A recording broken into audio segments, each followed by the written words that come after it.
Halo semuanya, kembali dengan saya. Saya akan melanjutkan membahas alur cerita, Battle Through the Heavens, yang pada hari Minggu ini sudah sampai di episode 55. Namun sebelum lanjut, kita akan merekap episode sebelumnya, di mana cerita berfokus kepada pertarungan para utusan Sekte Yunlan melawan kelompok Xiaoyan yang datang untuk membantu keluarga Miter. Pertempuran pun dimenangkan oleh kelompok Xiaoyan dan membunuh semua utusan yang datang. Di akhir episode 54, Hai Bodong memberikan saran untuk meminta keluarga kerajaan, asosiasi alkemis, dan dua keluarga besar lainnya untuk bergabung, mengingat kekuatan mereka saat ini masih belum cukup. Oke, mari kita lanjutkan ke episode 55.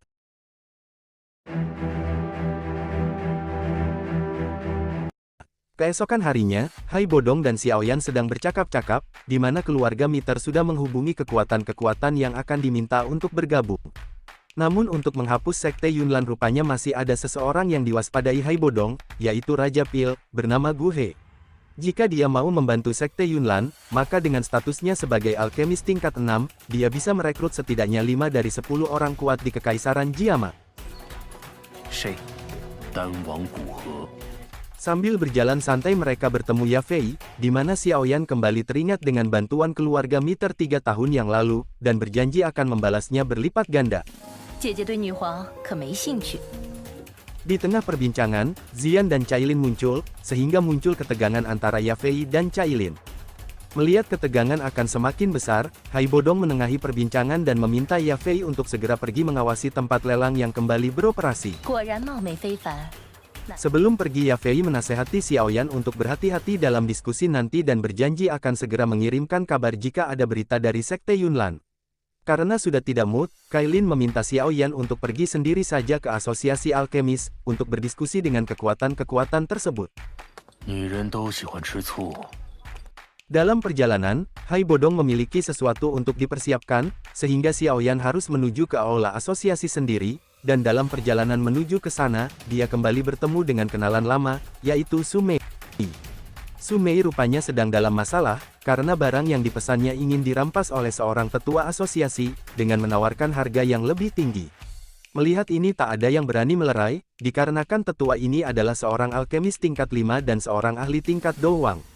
Tetapi Xiaoyan adalah pengecualian, sehingga dia merebut barang itu dari sang tetua.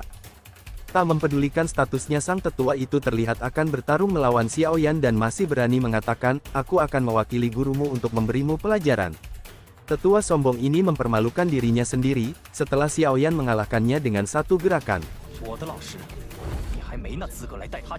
Mengetahui Fama sedang mengamati, Xiaoyan memintanya segera muncul, atau akan membunuh tetuanya yang adalah seorang alkemis tingkat 5. Fama berjanji akan menangani masalah ini dengan baik dan mengajak Xiaoyan untuk segera menuju lobi, karena semua sudah menunggunya. Di lobi, terlihat tamu yang diundang semuanya datang, yaitu keluargamu, keluarga Nalan dan keluarga kerajaan yang sedang menunggu Xiaoyan. Setelah Xiaoyan datang, dia langsung masuk ke inti pembahasan. Keluarga Xiao dimusnahkan Sekte Yunlan sehingga pertempuran keduanya tidak akan berhenti. Tetapi menghancurkan Sekte Yunlan bukan hanya urusan keluarga Xiao, sehingga Xiaoyan meminta mereka untuk bisa bekerja sama dalam memusnahkan tumor beracun dari Kekaisaran. Pihak kerajaan menyadari kekuatan Sekte Yunlan saat ini, tetapi mereka berpendapat jika Sekte Yunlan tidak bertentangan langsung dengan mereka. Untuk meyakinkan pihak kerajaan, Xiaoyan menceritakan kedatangannya ke Kekaisaran Jiama beberapa waktu yang lalu, di saat tetua Sekte Yunlan ingin merebut kekuasaan di perbatasan, sehingga hampir saja pasukan kerajaan di sana menjadi bawahan Sekte Yunlan. Xiaoyan juga meyakinkan Yao Ye dengan menyebutkan nama jenderal di sana, dan memastikan kalau beritanya akan sampai dalam 1 atau 2 hari lagi. Karena Sekte Yunlan sudah berani menyerang keluarga Miter, Xiaoyan menekankan jika saat ini sudah tidak mungkin adanya netralitas, dan meminta kejelasan terkait posisi mereka, sebelum pertempuran tiba. Mewakili keluarga Miter, Hai Bodong tentunya yang pertama menyatakan sikap untuk berada di pihak Xiaoyan.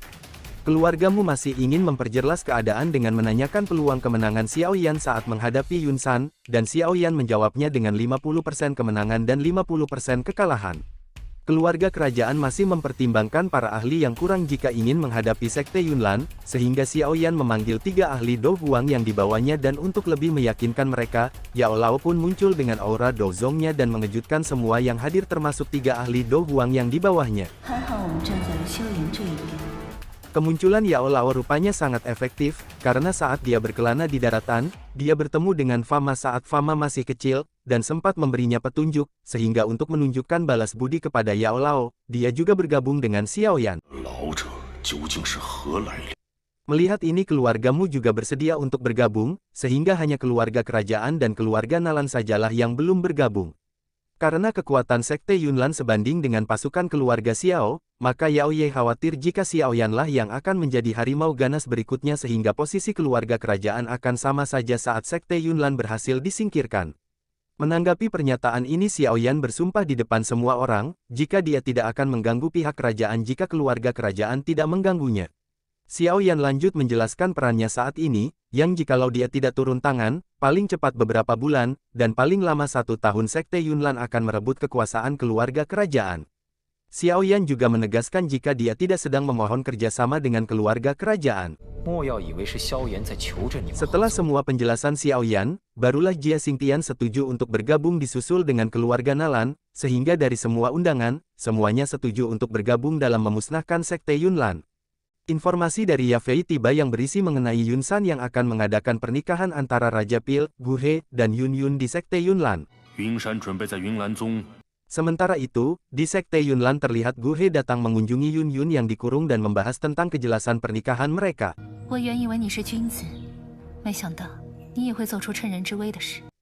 Pernikahan ini adalah ide dari Yunsan, tetapi karena Gu He sudah lama mencintai Yun Yun, maka dia tidak bisa menolak. Gu He membujuk Yun Yun untuk setuju saja dengan pernikahan ini dan meminta Yun Yun untuk melupakan Xiaoyan, karena hubungan keduanya tidak mungkin sama sekali. Tetapi semua itu tidak berguna sama sekali, karena Yun San saja selaku guru dari Yun Yun tidak dapat meyakinkannya, apalagi hanya Gu He yang selama ini hanya dianggap teman. Gu He yang mulai emosi menekankan statusnya sebagai Raja Pil sedangkan Xiaoyan hanyalah bocah kecil, sehingga Yun Yun tidak perlu khawatir jika menikah dengannya. Sebelum pergi, Gu He memberitahu jika Xiaoyan sudah tiba di Kekaisaran Jiama dan akan berurusan dengan Sekte Yunlan, sementara Gu He sendiri berencana untuk membawa Yun Yun pergi jauh setelah pernikahan berakhir. Pernikahan akan dilaksanakan 2 hari lagi, maka Xiaoyan berencana menyerang Sekte Yunlan 2 hari kemudian, karena jika serangan dilakukan setelah pernikahan, ditakutkan Gu He dengan statusnya sebagai alkemis tingkat 6 akan mengumpulkan banyak ahli untuk bergabung ke dalam Sekte Yunlan. Pertemuan berakhir dengan Xiaoyan meminta mereka untuk mempersiapkan diri dalam 2 hari ini. Di malam hari terlihat Xiaoyan dan Ratu Medusa membahas tentang pil pemulih roh yang dijanjikan Xiaoyan. Setelah Medusa memperoleh pilnya dia berjanji akan membunuh Xiaoyan, dikarenakan roh ular penelan langit tidak akan mempengaruhinya lagi. Medusa juga memberitahu Xiaoyan untuk tidak berpikir bahwa dia memiliki perasaan lain untuknya. Menanggapi semua ini, Xiaoyan menjawab jika dalam pertempuran melawan Sekte Yunlan dia tidak yakin akan bisa menang dan bisa saja terbunuh di tangan Yun San. Di saat itu mungkin Medusa bisa bebas tanpa pil pemulih roh.